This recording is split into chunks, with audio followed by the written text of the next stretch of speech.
So hey guys, welcome back to another video of BTTH and I hope कि तुम लोग बहुत ही ज्यादा अच्छे और मजे में होगे। वीडियो में आगे बढ़ने से पहले कहना चाहूंगी कि अगर इससे पहले का एपिसोड अभी तक चेकआउट नहीं किया है तो पहले जाओ जाके उसे देख लो, वरना यहाँ तुम्हें आज के इस कमाल के एपिसोड में बिल्कुल भी मजा नहीं आने वाला। और अगर तुमने देख लिया है तो बिना किसी देर के आज के इस वीडियो को शुरू करते हैं। बट इससे पहले प्रीवियस एपिसोड को थोड़ा सा जान लेते हैं। सो होमीज, जैसा कि हमने लास्ट एपिसोड में देखा था जहाँ पे शाओयान, शूनर और बाकी सब मिलकर यहाँ पर प्योर डेमोनिक लोटस फ्लेम से फाइट करना शुरू कर देते हैं। जहाँ हम यहाँ पर हुन मेइशेंग को देखते हैं जो कि यहाँ जितने भी एंशिएंट ट्राइब के लोग थे ना, उन सभी से कहने लगता है कि हमारी जो पर्सनल ग्रजेस है वो तो एक तरफ, लेकिन हम सभी को साथ मिलकर सबसे पहले इस बड़े से थ्रेट को हटाना होगा, जिसके चलते सभी इसको साथ देते हैं। इस दौरान शाओयान फाइनली यहाँ पर एक मेथड को निकाल लेता है जिसके जरिए से वो यहाँ पर जितने भी फायर स्लेव्स थे जो कि दाओशिंग एक्सपर्ट्स है उन सभी को कंट्रोल कर लेता है। लेकिन ये चीज ज्यादा देर तक नहीं चलती, क्योंकि अगर एक बार फायर डेमन लोटस ने अपना कंट्रोल इन पे हासिल कर लिया तो फिर जितनी मेहनत शाओयान ने की थी वो सभी कुछ जाया हो जाएगी। इस दौरान यहाँ पे जो हुन मेइशेंग था वो एक ऐसे डिस्ट्रक्टिव फॉर्मेशन को बना लेता है जिसके ऊपर एक एक करके जितने भी दाओशिंग एक्सपर्ट्स थे वो सभी लोग अपना पावर डालने लगते हैं, जो कि एक बहुत ही मैसिव से सप्रेशन फोर्स को क्रिएट करता है, जिसके चलते यहाँ पर जो प्योर डेमोनिक लोटस फ्लेम का जो ह्यूमनाइट फॉर्म था ना वो यहाँ पे कम्प्लीटली कॉर्नर हो जाता है। और अब सभी लोग उस पर फुल प्रेशर डालते हुए कहने लगते हैं कि आज तेरा खेल यहीं पे खत्म होता है। और अब आगे सो होमीज, हमारे इस एपिसोड के स्टार्टिंग में हम यहाँ पर हुन मेइशेंग को देखते हैं जो कि अपने त्यालो रिफाइनिंग फ्लेम को एक साथ एक्टिवेट कर देता है, जिसके चलते रिफाइनिंग प्रोसेस काफी तेजी से बढ़ चुका था, जो देखकर यहाँ पे शाओयान को इस पे डाउट होता है। अब तभी यहाँ पे हम देखते हैं कि यहाँ की सारी एनर्जी आपस में कंडेंस होते साथ ही एक जायंट एनर्जी बॉल को क्रिएट करती है, जिसके चलते यहाँ काफी अमाउंट में टेंस प्रेशर बढ़ने लगता है। और अगले पल हम देखते हैं कि वो सारी एनर्जी एक साथ यहाँ पर जो प्योर डेमोनिक लोटस फ्लेम था उसके ऊपर जा गिरती है, जिसके चलते उसे काफी ज्यादा पेन होता है। लेकिन यहाँ पे हम देखते हैं कि जो प्योर डेमोनिक लोटस फ्लेम था ना वो फिर भी रेजिस्ट करता है। लिटरली वो यहाँ पर अपनी पावर्स को अनलीश करते हुए सप्रेशन फोर्स को कम करना चाहता था। पर तभी हुन मेइशेंग कहने लगता है कि क्या तुम्हारी इतनी हिम्मत, तुम अभी भी यहाँ पर रेजिस्ट करने की कोशिश कर रहे हो। तभी हम देखते हैं कि यहाँ पे जो हुन मेइशेंग था ना वो यहाँ पर काफी सारी सीरीज को बनाने लगता है जो की त्यालो फ्लेम से ही बनी थी, और धीरे धीरे करे रिफाइनिंग प्रोसेस काफी इंटेंस हो चुका था, जिसके चलते हमारे सामने जो प्योर डेमोनिक लोटस फ्लेम था ना वो बेचारा पूरी तरीके से कॉर्नर हो जाता है। लेकिन यहाँ पे शाओयान को अभी भी कुछ सही नहीं लग रहा था। वो देख के हैरान था कि यहाँ हुन मेइशेंग वो यहाँ पर इस फॉर्मेशन के जरिए से हेवनली फ्लेम्स तक को भी डिकम्पोज कर पा रहा है। साथ ही वो यहाँ पर जो रेजिस्टेंट फोर्स है यहाँ उस डेमोनिक फ्लेम से निकल रही थी उसे भी देख के हैरान था। तभी हम देखते हैं कि यहाँ पे जो प्योर डेमोनिक लोटस फ्लेम था वो चिल्लाते हुए कहता है कि तुम कमीनों को मैं छोड़ूंगा नहीं। एक बार मैं यहाँ से आजाद हो जाऊँ तो मैं तुम सभी को अपना स्लेव नहीं बल्कि मैं तो तुम्हें जला के राख कर दूंगा और तड़पा के मारूंगा। अब यहाँ पे हम देखते हैं कि जो प्योर डेमोनिक लोटस फ्लेम था ना इसकी सटक चुकी थी, वो यहाँ पे अपनी सारी पावर को अनलीश करता है, एक साथ गैदर करते हुए कहने लगता है कि अब तुम सब गए काम से। और हम देखते हैं कि उसकी बॉडी यानी कि जो उसका ह्यूमनाइट फॉर्म था वो अब ट्रांसफॉर्म होने लगता है। इसके आसपास उस फ्लेम को देखा जा सकता था, जो देखते साथ ही यहाँ जियान, एल्डर मिनहाई और बाकी सभी लोग कम्प्लीटली शॉक्ड हो जाते हैं। यहाँ पे सभी लोग कुछ कहने ही वाले थे कि तभी यहाँ पे प्योर डेमोनिक लोटस फ्लेम कहने लगता है कि तुम लोगों की हिम्मत कैसे, तुम लोग ऐसा सपने में भी कैसे सोच सकते हो कि तुम लोग मुझे अल्टीमेट फ्लेम को कंट्रोल करोगे। यहाँ कहते हुए वो यहाँ अपनी सारी की सारी डेमोनिक फ्लेम्स को एक साथ अनलीश करता है, जो कि यहाँ उस फॉर्मेशन के हर एक लेयर को तोड़ते साथ ही अपनी डिस्ट्रक्टिव ऑरा को चारों ओर रिवील करता है। अब गाइस, यहाँ इस फॉर्मेशन का जो डिस्ट्रक्टिव ऑरा था उसका इम्पैक्ट इसी से लगा लो कि यहाँ जितने भी दाओशिंग एक्सपर्ट्स थे ना जो कि उसे सप्रेस करने में लगे थे वो सभी लोग काफी दूर खिसके चले जाते हैं। इसी के साथ एक ह्यूज एक्सप्लोजन के साथ हम यहाँ पे देखते हैं कि जो प्योर डेमोनिक लोटस फ्लेम था ना वो अपने अल्टीमेट फॉर्म में आ चुका था, जहाँ उस प्योरिफाइंग डेमोनिक लोटस फ्लेम को ना बहुत ही सेटिस्फाइंग लेवल के साथ ब्लूम होते हुए देखा जा सकता था। एक उसके पेटल्स ऐसे ब्लूम होते ना कि सबकी आंखें बिल्कुल उसी पे ठहर जाती है। लेकिन हुन मेइशेंग का जो रिएक्शन था ना वो देखने लायक था, लिटरली इसकी आंखें फटी की फटी रह जाती है। इसी के साथ यहाँ पर उस लोटस फ्लेम के बीच से हमें यहाँ पे उसका ह्यूमनाइट फॉर्म नजर आता है, जो कि तेजी से पागलों की तरह हंसते हुए कहने लगता है कि देखो अब मैं तुम्हारा क्या हाल करता हूँ। जिसके बाद हम देखते हैं कि यहाँ पर उस लोटस फ्लेम से काफी सारे टेंटिकल्स बाहर निकलते साथ ही ऊपर वो जो डिस्ट्रक्टिव फॉर्मेशन था ना यानी कि वो सीलिंग फॉर्मेशन उसके ऊपर दे तनातन हमले करने लगते हैं, जिसका इम्पैक्ट यहाँ शूनर, शाओयान और बाकी सबको यहाँ दूर से ही फील हो रहा था। और यहाँ शाओयान सभी से कहने लगता है कि अगर ये पूरी तरीके से आजाद हो गया तो हम में से कोई भी यहाँ पे बच नहीं पाएगा। हुन मेइशेंग अपने हैंड साइंस को बनाते हुए सभी से कहने लगता है कि सभी लोग मेरा साथ दो, मुझे हर हाल में रीइंफोर्समेंट चाहिए। ये कहते हुए वो अपनी पावर को लगा देता है। लेकिन यहाँ पे प्योरिफाइंग डेमोनिक लोटस फ्लेम तो किसी पागलों की तरह हंसते हुए कहता है कि तुम चाहे लाख कोशिश कर लो, मैंने कहा ना मैं तुम सभी को जला के राख कर दूंगा और इतनी बेरहमी के साथ मारूंगा कि तुम्हारा अस्तित्व ही मिट जाएगा, यहाँ तक कि मैं तुम्हारे क्लैंस को भी डिस्ट्रॉय कर दूंगा। इसी के साथ वो यहाँ अपनी फ्लेम्स को बढ़ाता और कहने लगता है कि अब देखो मैं तुम्हें कैसे जला के राख करता हूँ और नथिंगनेस में बदल देता हूँ। यहाँ पे हम देखते हैं कि जैसे जैसे वो अपने फ्लेम के जरिए से फॉर्मेशन पे अटैक करता है तो यहाँ जितने लोग यानी कि जितने डाउशिंग एक्सपर्ट्स उस फॉर्मेशन को होल्ड किए हुए थे एक एक करके इनकी हालत खराब हो जाती है और ये लोग काफी दूर जा गिरते हैं। और तभी यहाँ पे प्योरीफाइंग डेमोनिक लोटस फ्लेम हंसते हुए कहता है कि अब देखो देखो मेरा तांडव, जल्द से जल्द मैं इस फॉर्मेशन को तोड़ूंगा और फिर तुम्हारी मौत तुम्हारे सामने खड़ी होगी। यहाँ हम देखते हैं कि सभी की जो सांस है वो हलक तक आ जाती है क्योंकि वो जानते हैं कि एक बार ये आजाद हो गया ना तो फिर इनके पास कुछ भी नहीं कि जिसके जरिए से वो इसे कंट्रोल कर पाए। तभी यहाँ पे हम देखते हैं कि इस फॉर्मेशन पे काफी बड़े बड़े क्रैक्स बन चुके थे जो देखते साथ ही यहाँ पे जो एल्डरमैन हाई थे वो यहाँ सभी से कहने लगते हैं कि ये तो टूटने वाला है। तभी यहाँ पे हुनमी शेंग सभी से कहने लगता है कि यहाँ मौजूद सभी को समझना होगा कि सिचुएशन कितनी ज्यादा पैनिक है। अगर हमने अपनी जान को यहाँ दांव पर नहीं लगाया तो हम में से कोई भी यहाँ से बच के नहीं जा सकता और ना ही हमें दोबारा मौका मिलने वाला है। अब यहाँ हुनमी शेंग जानता है कि उसने इतनी बड़ी बात कही है तो सबसे पहले उसे ही कुछ करना होगा, तो वो निकालता है अपना सोल ब्लड और यहाँ से सैक्रिफाइस करने के लिए वो आगे करता है, जो देखकर शाओयान भी हैरान और कहने लगता है कि क्या ये अपने सोल ब्लड यानी कि लाइफ ब्लड को यहाँ पे सैक्रिफाइस कर रहा है। अब यहाँ पे इसके लाइफ ब्लड की जो ऑरा है वो इस कदर इंटेंस थी कि दूर से ही सब फील कर पा रहे थे, जो देखते साथ यहाँ पे जियान भी समझ आती है कि अब उसे भी कुछ करना होगा, तो वो भी कहने लगती है कि चलो सभी साथ मिलके करते हैं। और यहाँ जियान भी यहाँ पे अपनी लाइफ ब्लड लाइन का एक ड्रॉप बाहर निकालती है और कहने लगती है कि हालांकि मुझे यकीन तो नहीं कि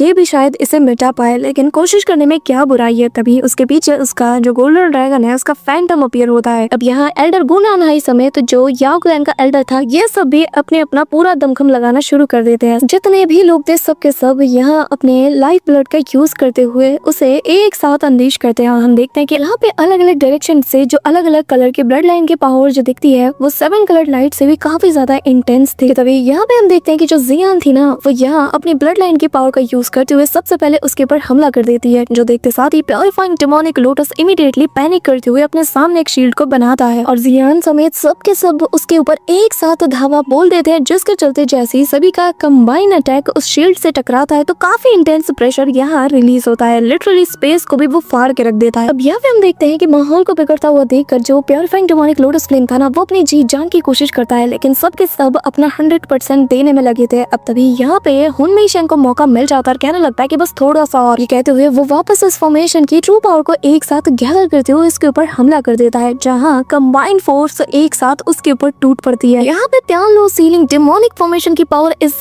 हद तक मैसिव थी कि लिटरली यहाँ जो प्योरीफाइंग डेमोनिक लोटस फ्लेम था ना उसकी भी हालत यहाँ पे खराब हो जाती है। तभी हुनमी शेंग को मौका मिल जाता है, अपनी छाती चौड़ी करके वो आगे आता है और कहने लगता है कि देख लिया ना मेरे त्यान लो सीलिंग डेमोनिक फॉर्मेशन की ताकत। अगले पल उसके एक इशारे से यहाँ पर सारे के सारे सील्स बनने लगते हैं जो कि पलक झपकते ही प्योरीफाइंग डेमोनिक लोटस फ्लेम को उस एनर्जी बॉल में ट्रैप कर लेते हैं। इसी के साथ जैसे ही यहाँ का धुआं हटता है हमें दिखाया जाता है कि ये जो प्योरीफाइंग डेमोनिक लोटस फ्लेम था ये एक फ्रेगमेंट का शेप ले लेता है और चारों तरफ सब कुछ अब नॉर्मल हो जाता है। और तभी यहाँ पर एक एक करके सारे के सारे एक्सपर्ट्स अपीयर होते हैं और तभी यहाँ पे सभी कहने लगते हैं कि यकीन नहीं होता कि फाइनली हमने इससे पूरी तरीके से मिटा दिया। अब यहाँ पे हम देखते हैं कि हुनमी शेंग सभी को कांग्रेचुलेट करते हुए सभी से कहने लगता है कि आज आप सभी लोगों ने मेरा साथ देकर ना अपने इस पूरे के पूरे इलाके को बचा लिया है और अब क्योंकि आप लोगों ने मेरी मदद की तो मेरा जो हुन क्लैन है वो हमेशा आप लोगों के इस फेवर को हमेशा हमेशा याद रखेगा। अब यहाँ पे ये सुनना ही था कि तभी हम देखते हैं कि एल्डर गुनानहाई समेत सभी लोग समझ जाते हैं कि यहाँ पर ये जो हुन क्लैन का ये जो लीडर है हुनमी शेंग इसके इरादे नेक नहीं है। जिसके बाद हुनमी शेंग उस फ्रेगमेंट को अपने पास बुलाने लगता है यानी कि सक्शन फोर्स के जरिए से खींचता है कि तभी दूसरा बंदा बीच में आ जाता है और कहने लगता है कि मैं जानता हूँ कि हुन क्लैन शुरू से ही इसके ऊपर अपने हाथ को हथियाना चाहता था। तभी हम देखते हैं कि यहाँ पर जो याओ क्लैन का एल्डर है वो भी कहने लगता है कि हाँ और हम ये चीज कभी भी तुम्हारे हवाले नहीं करने देंगे और तभी वो भी अपनी पावर से इसे अपनी तरफ खींचने लगता है। तभी यहाँ पे हम देखते हैं कि जो हुनमी शेंग है वो सभी के प्रेशर्स को रिलीज करते हुए सीधा उस फ्रेगमेंट को अपने पास लेने लगता है और कहता है कि फाइनली ये मुझे मिल ही गया। लेकिन तभी यहाँ पे हमारी जियान आते साथ ही उसके मुंह से इस फ्रेगमेंट को हथिया लेती है और तभी ये देखते साथ ही हुनमी शेंग उसके ऊपर हमला कर देता है, जो देखकर जियान भी उस पे काउंटर अटैक करती है लेकिन दोनों का इम्पैक्ट इतना पावरफुल था कि जियान काफी दूर छिटकी जाती है और उस समय देखते साथ ही जियान सीधा इस फ्रेगमेंट को शाओयान की तरफ थ्रो कर देती है और शाओयान भी मौके पे चौका मारने के लिए सभी से कहने लगता है कि चलो आगे बढ़ो। अब देखते हैं कि सभी लोग एक साथ टूट पड़ते हैं। तभी हुनमी शेंग कहने लगता है कि ये चीज मेरी यार, मैं किसी के साथ अपनी चीज शेयर नहीं करता, लेकिन वो अटैक नहीं कर पाता क्योंकि इसके जो दाओकी की पावर है वो काफी ज्यादा कम हो चुकी थी और ये चीज उसे फील हो जाती है। वो यहाँ पे सोल हॉल के वाइस मास्टर और अपने बेटे दोनों को ऑर्डर देता और कहता है कि मुंह क्या देख रहे हो, जाके उस चीज को हथिया लो। अब तभी उसके बेटे और वाइस मास्टर दोनों मैदान में उतर पड़ते हैं। अब जैसे ही शाओयान उस फ्रेगमेंट को लेने ही वाला था कि तभी पीछे से वाइस मास्टर आते साथ ही अपने क्लॉ अटैक उस पे कर देता है, जो देखकर शाओयान शूनर की तरफ उस फ्रेगमेंट को थ्रो करता है और फिर पलट के येलो स्प्रिंग फिंगर अटैक सीधा उस क्लॉ अटैक की तरफ कर देता है। यहाँ पे हम देखते हैं कि शाओयान ने जो अटैक किया था उसके चलते जो यहाँ पे वाइस मास्टर ने अटैक किया था वो पूरी तरीके से कोलैप्स कर जाता है। तभी हमें यहाँ पे शूनर को दिखाया जाता है जहाँ उसके सामने से एक बंदा आता है जो कि उस लोटस फ्लेम को पूरी तरीके से हथिया लेता है, लेकिन तभी सभी लोग मिलकर उसकी बॉडी को यहाँ पे कोलैप्स करवा देता है। यहाँ पे हम देखते हैं कि शूनर और मास्टर यालाओ दोनों साथ मिलकर उस फ्रेगमेंट के पीछे पड़ जाते हैं जहाँ काफी सारे लोग ऑलरेडी उसके लिए फाइट कर रहे थे। अभी यहाँ पे जियान को और एल्डर को यहाँ पे शाओयान कुछ पिल्स देता है और कहने लगता है कि सबसे पहले आप लोग अपने वाउंड्स को हील करो। यहाँ पे हम देखते हैं कि जियान शाओयान के लिए सोचने लगते हैं और कहने लगते हैं कि शाओयान ये तुम्हारे लिए सबसे बेहतरीन अपॉर्चुनिटी है, जाओ और जाके इस अपॉर्चुनिटी को हथिया लो। जब सभी लोग अपना सब कुछ दांव पे लगा रहे हैं तो तुम किस बात के लिए रुके हो। अब तभी शाओयान को हम देखते हैं कि जो कि फुल स्पीड के साथ एक्सेलरेट करते हुए सीधा उस लोटस फ्लेम को फ्रेगमेंट को लपकने के लिए आगे बढ़ता है, लेकिन तभी हम देखते हैं कि वाइस मास्टर यहाँ आ जाता है। वो कहने लगता है कि शाओयान तुम्हें क्या लगता है कि मैं तुम पे नजरें नहीं रखी हूँ? हाँ, मैं शुरू से ही तुम पर अपनी नजरें जमाई हूँ और तुम मेरी नजरों से कहीं नहीं बच सकते। ये कहते हुए वो यहाँ पर काफी सारे टेंटिकल से शाओयान के ऊपर हमला कर देता है। तभी यहाँ पे हम देखते हैं कि मास्टर याओलाओ अपनी पावर का यूज करके उसके अटैक्स को रोक देता है। तभी यहाँ पे हम देखते हैं कि जो फ्लेम एंसेस्टर से लेकर जो पेल टावर के एल्डर हैं ये तीनों शाओयान को बैकअप देने के लिए आ जाते हैं। अब तभी यहाँ पे इन तीनों को देखते साथ ही जो वाइस मास्टर है वो कहने लगता है कि क्या तुम लोगों को लगता है कि तुम तीनों मिलकर भी मुझे रोक पाओगे? अच्छी चाल है। अब तभी यहाँ पे हम देखते हैं कि इसी भगदड़ में यहाँ पे वो जो फ्रेगमेंट था वो दूसरे बंदे के हाथ में लग जाता है। तभी यहाँ पे जो दूसरे एल्डर थे दूसरे क्लाइंट्स के वो भी अपनी थंडर पावर का यूज करते हुए उस डेमोनिक फ्लेम को हथियाने की ये लोग पूरी कोशिश करते हैं, लेकिन यहाँ पर एक के पास जाता है तो एक से फिर दूसरा छीन लेता है, ऐसे ही फिर तीसरा बंदा उनसे छीन लेता है और ये जो टॉम एंड जेरी का खेल चल रहा था ये काफी देर तक ऐसे ही चलता रहता है। अब तभी वो लड़की जैसे इस फ्रेगमेंट को लेकर यहाँ से भाग रही थी, अचानक से हम देखते हैं कि पानी के अंदर से एक फायर बीस्ट बाहर आता है जो कि आते साथ ही जहाँ पे इनका रास्ता ब्लॉक कर देता है और हम देखते हैं कि ये और कोई नहीं बल्कि याओ क्लैन का वही बंदा है जिससे कि शाओयान ने क्या खूब चांटे मारे थे। और तभी यहाँ पे एल्डर जी आ जाते हैं और यहाँ वो अपने साथी के साथ मिलकर लिटरली इसको निपटा के आगे बढ़ जाते हैं और अब इनका सामना शूनर से हो जाता है, लेकिन शूनर भी इमीडिएटली उनके ऊपर हमला करते हुए कहने लगते हैं कि यहाँ से निकल जाओ क्योंकि ये फ्रेगमेंट हमारा है। लेकिन यहाँ पे शूनर को टक्कर देने के लिए जो याओ क्लैन का बंदा था और जो एल्डर जी है ये दोनों भिड़ जाते हैं, लेकिन यहाँ इनके अटैक जैसे आपस में कोलाइड करते हैं स्पेस में एक बहुत बड़ा सा क्रैक भी बन जाता है। तभी हम देखते हैं कि शूनर यहाँ पे जो एल्डर जी था उसके पीछे वो जाने लगती है और जाते साथ ही उनके ऊपर एक हमला करती है, लेकिन उससे वो बहुत इजीली डॉज कर जाते हैं। तभी यहाँ पे हम देखते हैं कि शाओयान भी अब इनके साथ लग चुका था और वो जो फ्रेगमेंट था उसके करीब सबसे ज्यादा इस वक्त एल्डर जी थे जो कि यहाँ पर दूसरे बंदे को इशारा करते हैं और हम देखते हैं कि जो याओ क्लैन का बंदा था वो शाओयान को टारगेट करता है और अब हम देखते हैं कि एक तरफ शाओयान शूनर हो जाता है और दूसरी तरफ एल्डर जी और याओ क्लैन का वो बंदा दोनों यहाँ पर एक दूसरे के साथ फाइट करते हैं। तभी शाओयान की तरफ वो बंदा स्वॉर्ड से अटैक करता है, लेकिन शाओयान शूनर का हाथ पकड़ते साथ ही उसे घुमा देता है और शूनर घूमते साथ ही एक जोरदार किक सीधा उसके ऊपर जड़ देती है। अब यहाँ पे शूनर समझ जाती है कि ऐसे तो ये लोग कभी भी उसे हासिल नहीं कर पाएंगे, तो वो शाओयान से कहती है कि तुम आगे बढ़ो, मैं इन सबको होल्ड करती हूँ, जिसपे शाओयान मान जाता है और शूनर निकालती है अपने उस डिवाइन स्पेयर को यहाँ पे अनलीश करती है। और तभी यहाँ पे हम देखते हैं कि बहुत ही कूल वे में शाओयान भी सीधा जाता है और उस प्योरीफाइंग डेमोनिक लोटस फ्लेम को अपने हाथ में थाम लेता है, लेकिन तभी हम देखते हैं कि यहाँ पर उस फ्लेम का जो दूसरा हिस्सा था ना उसे यहाँ पर एक और बंदे ने थाम लिया था और ये और कोई नहीं बल्कि हॉलक सोल का हुन फेंग था जो कि यहाँ शाओयान को टक्कर देने के लिए आ चुका था। तभी यहाँ पे वो कहने लगता है कि आज तक कोई भी ऐसा पैदा नहीं हुआ जो कि मेरे हाथों से किसी चीज को छीन पाए, जिस पर शाओयान कहने लगता है कि पर आज ये चीज होके रहेगी। और तभी दोनों ही अपनी कमाल की पावर को अनलीश करते हैं, लिटरली दोनों के ही फ्लेम आपस में क्रैश करते हैं ना, तो यहाँ वो कमाल का इम्पैक्ट हमें देखने को मिलता है जिसके चलते स्पेस ऐसे बिल्कुल शैटर्ड होने लगता है, आसपास का पूरा जैसे डायमेंशन ही जैसे कोलैप्स करने वाला हो। और इस दौरान तो दोनों ही एक दूसरे की पावर को देख के स्माइल करते हैं, पर तभी इन दोनों के हाथ से वो जो फ्लेम था वो छटक जाता है और वो तेजी से ऊपर की ओर जाने लगता है, जो देखकर अब दोनों भी ऊपर की तरफ अपना रुख मोड़ते हैं। लेकिन तभी यहाँ पे हम देखते हैं कि जो हुन फेंग था ना वो यहाँ काफी सारे जो डेमोनिक स्कल्स हैं उनके जरिए से इसके ऊपर हमला कर देता है। शाओयान भी अपने काफी सारे फॉर्मेशन को बनाते साथ ही मल्टीपल पाम अटैक से उन सभी को ऑन द स्पॉट कोलैप्स करवा देता है, लेकिन जो फ्लेम इनसे रिलीज होती है ना वो यहाँ पर एक जायंट से क्लॉ का शेप ले लेती है, यानी कि एक बहुत बड़ा सा शिकंजा अब शाओयान को कसने के लिए आगे बढ़ता है। लेकिन शाओयान के ये जो ड्रैगन के मैनिफेस्टेशंस थे ना वो यहाँ पर डिमोनिक फ्लेम के साथ साथ इंसानी चेन्स को डिस्ट्रॉय कर देते हैं और फिर शाओयान के पीछे आकर अपनी ऑरा को रिलीज करते हैं, जिसके बाद शाओयान का जैसी कमांड इन्हें मिलता है तो ये जो फायर ड्रैगन थे ना वो सीधा अपना मुंह खोल के इसे डिवोर करने लगते हैं। पर तभी हुन फेंग भी बहुत ही बड़ा वाला वियर्डो है जहाँ वो सबसे पहले इन ड्रैगन्स को कोलैप्स करवा देता है और फिर इनके अंदर की जो ऑरा है ना वो उन्हें अपने मुंह से डिवोर कर लेता है, जो देखकर शाओयान भी शॉक्ड था और वो समझ आता है कि सबसे पहले इसका गेम तो बचाना ही पड़ेगा। इस दौरान शाओयान जैसे इसकी तरफ जाता है तभी वो इमीडिएटली उसे चकमा देते हुए शूनर की तरफ सीधा इस डेमोनिक फ्लेम को शूनर की तरफ फेंक देता है, जैसे कि शूनर ले लेती है और तभी यहाँ इन दोनों के बीच में हमें अल्टीमेट क्लैश देखने को मिलता है। शाओयान अपने श्वान रूलर को निकालते साथ ही इसके साथ बेदनादन फाइट करने लगता है। इनके बीच काफी देर तक क्लोज कॉम्बैट चल रहा था और फिर जैसे शाओयान को मौका मिलता है तो वो चला के अपनी श्वान ब्लेड को सीधा उसकी तरफ चला देता है, लेकिन यहाँ ये बंदा यानी कि हुन फेंग तो अपने हाथों से ही उसकी ब्लेड को रोक लेता है। अब यहाँ पे हम शाओयान को देखते हैं जहाँ पर उसे कुछ स्ट्रेन सी फील होती है। ऐसा लग रहा था कि इसके आंखों के सामने कंफ्यूजन बहुत ही ज्यादा बढ़ चुका है, जिसके चलते वो काफी ज्यादा डिस्ट्रैक्ट हो चुका था। इस दौरान अपनी सारी डिस्ट्रैक्शंस को दूर करते हुए शाओयान श्वान रूलर को चला के मारता है, जिससे इतना पावरफुल स्लैश अटैक रिलीज होता है कि जो कि स्पेस को दो हिस्सों में काट देता है। अब तुम्हें यहाँ पे हम देखते हैं कि उस अटैक से भी जैसे तैसे हुन फेंग बच जाता है, लेकिन यहाँ पर शाओयान के ब्लेड के ऊपर वो पर्पल फ्लेम को देखा जा सकता था। शाओयान उसकी जो डिवोरिंग पावर है वो देख के हैरान था, मन में कहने लगता है कि आखिर इस इंसान के बॉडी में ऐसी क्या चीज है कि जिसके चलते इसकी डिवोरिंग पावर इतनी ज्यादा खतरनाक है। अब यहाँ पे वो जो पर्पल फ्लेम जो कि असल में दाव की है उसे देखते साथ ही यहाँ पे जो हुन फेंग है वो उसे स्मेल करता है और डिवोर करते हुए कहता है कि क्या डिलीशियस दाव की है। कहते हुए वो यहाँ पर एक बहुत बड़े से पर्पल वॉर्टेक्स को क्रिएट करता है और कहने लगता है कि अगर तुम्हारे पास बस यही चीप ट्रिक्स है तो मुझे नहीं लगता कि ये बैटल ज्यादा देर तक चलने वाली है। यहाँ पे हम देखते हैं कि ये जो वॉर्टेक्स था ना ये शाओयान के सराउंडिंग के हर एक चीज को अपने चपेटे में ले लेता है, जिसके चलते शाओयान को अपने आसपास की चीज भी ठीक से विजिबल नहीं हो पाती। इसी के साथ हुन फेंग हेवन स्वॉलोइंग मिरर नाम की टेक्निक को अनलीश करता है, जिसके चलते यहाँ पर एक व्हाइट कलर का वॉर्टेक्स टाइप का बनता है जो कि असल में एक मिनी ब्लैक होल था, जो कि यहाँ इसके आसपास की सराउंडिंग में जितनी भी चीजें थी उन्हें तेजी से अपनी तरफ खींचने लगता है और इन्हें डिवोर करना शुरू कर देता है, जो देखते साथ ही शाओयान भी समझ जाता है कि उसे क्या करना है। और तभी शाओयान 5 रिंग फ्लेम एक्सपेलिंग टेक्निक को अनलीश करता है और हैंड साइन बनाते हुए शाओयान उन फ्लेम्स को जैसे अपने हाथों में गैदर करता है तभी यहाँ पे हुन फेंग हंसने लगता है और उसके एक इशारे में यहाँ पर काफी सारे एनर्जी रिंग्स है वो क्रिएट होने लगते हैं और ये सारी की सारी जितने भी डिवोरिंग एनर्जीज को इसने अब तक गैदर किया था वो उन सभी को एक बॉल का शेप लेके एक साथ अनलीश करता है। शाओयान की तरफ पॉइंट आउट कराते हुए उससे कहने लगता है कि अब तेरा खेल खत्म हुआ। इसी के साथ वो सारी एनर्जीज को एक साथ उतार देता है, लेकिन शाओयान ने अपनी 5 रिंग फ्लेम एक्सपेलिंग डिस्क को उसकी तरफ बढ़ा देता है, जो कि यहाँ पर आते साथ एक्सपेंड कर जाती है और यहाँ पर हम देखते हैं कि ये जो डिस्क था ना वो उसके पूरे के पूरे अटैक को रोक लेता है, जो देखकर हुन फेंग यहाँ पे कहने लगता है कि चलो देखता हूँ कि आखिर तुम कब तक इसे ब्लॉक कर पाते हो। तभी यहाँ पे वो जैसे ही उसके उस डिस्क के ऊपर अटैक करता है लिटरली ऑन द स्पॉट ये शैटर्ड कर जाता है, जो देखकर शाओयान भी हैरान था और यहाँ पे हुन फेंग स्माइल करता है, लेकिन ये तो असल में शाओयान की चाल थी, क्योंकि जैसे ही उसके डिस्क के जो शैटर्ड पीस थे उसके अंदर की जो पावर थी ना यानी कि जो दाव की एनर्जी थी वो उसे जैसे ही डिवोर करता है शाओयान यहाँ पे अपने पावर्स को गैदर करते हुए कहता है कि इससे फर्क नहीं पड़ता कि तुम दाव की को डिवोर कर पाते हो, लेकिन देखना तो ये होगा कि आखिर तुम कितने अमाउंट में स्पेशल अटैक्स को डिवोर कर पाते हो। तभी यहाँ पे शाओयान अपने क्लोन बॉडी को भी बाहर निकाल लेता है, जो देखकर हुन फेंग भी शॉक था और तभी यहाँ पे शाओयान अपनी येलो स्प्रिंग डिवाइन एंगल इसे भी अनलीश कर देता है और आते साथ ही वो चिल्लाने लगता है, जिसके चलते यहाँ पे हुन फेंग की पूरी जो प्लानिंग थी वो यहाँ पे धराशायी हो जाती है। वो कहने लगता है कि आखिर इसके पास इतनी पावरफुल स्पिरिचुअल दाव टेक्निक कैसे हो सकती है। यहाँ पे उसे सर्वाइव करता हुआ देखकर शाओयान कहने लगता है कि ओह तो तुम इसे भी सर्वाइव कर गए, लेकिन देखते हैं कि जब हमारी पावर कंबाइन हो जाएगी और मेरे ट्रू फॉर्म की ताकत को तुम ऐसे यहाँ पे फॉलो कर पाते हो। ये कहते हुए शाओयान क्लोन बॉडी को वापस से मर्ज कर लेता है और जिसके बाद वो वापस से वही दहाड़ मारता है और यहाँ अपनी दाओशिंग की पूरी पावर को एक साथ अनलीश करते हुए जो दहाड़ शाओयान मारता है ना उसके चलते हुन फेंग की हालत खराब हो जाती है, यहाँ तक कि ये जो उसका पूरा का पूरा डोमेन वाला एरिया था वो भी क्रैक करने लगता है और हुन फेंग अपने कानों को पकड़ते हुए कहने लगता है कि आखिर ये क्या है। यहाँ वो अपना कंट्रोल खो चुका था और अगले पल हम देखते हैं कि उसका अटैक और जो हुन फेंग दोनों यहाँ पे ऑन द स्पॉट कोलैप्स कर जाते हैं और सीधा उसकी बॉडी जमीन पे जा गिरती है, जो देखते साथ ही शाओयान भी यहाँ नॉर्मल हो जाता है और तभी उसकी नजर शूनर पे जाती है, जहाँ शूनर यहाँ इन लोगों से अकेले निपट रही थी। पर तभी यहाँ पे जैसे ही वो लोग उस पे हमला करने वाले थे शूनर यहाँ पे उस फ्लेम को सीधा शाओयान की तरफ थ्रो कर देती है, जो देखते साथ ही अब सभी का ध्यान शाओयान पे शिफ्ट हो जाता है। यहाँ पे शाओयान जब उस फ्लेम को अपने हाथों में थामता है ना जिसे कि सील करके रखा गया है, शाओयान उसकी हार्ट बीट को फील कर पाता है और वो कहने लगता है कि यकीन नहीं होता कि लोटस डेमोनिक फ्लेम उसने इतने एक्सटेंट लेवल तक कल्टीवेट किया कि वो एक नॉर्मल ह्यूमन की तरह ही अपनी हार्ट बीट को भी पोजेस करता है। अब इसमें और एक नॉर्मल ह्यूमन में भला क्या ही फर्क रह गया। तभी हुन मेइशेंग उसके पीछे आ जाता है, जो देखते साथ ही ज़ियान शूनर दोनों ही शाओयान को आगाह करने लगते हैं और कहते कि जरा अपने पीछे देखो। यहाँ पे मास्टर ग्याओलाओ को भी शाओयान की फिक्र होती है। तभी यहाँ पे हुन मेइशेंग कहने लगता है कि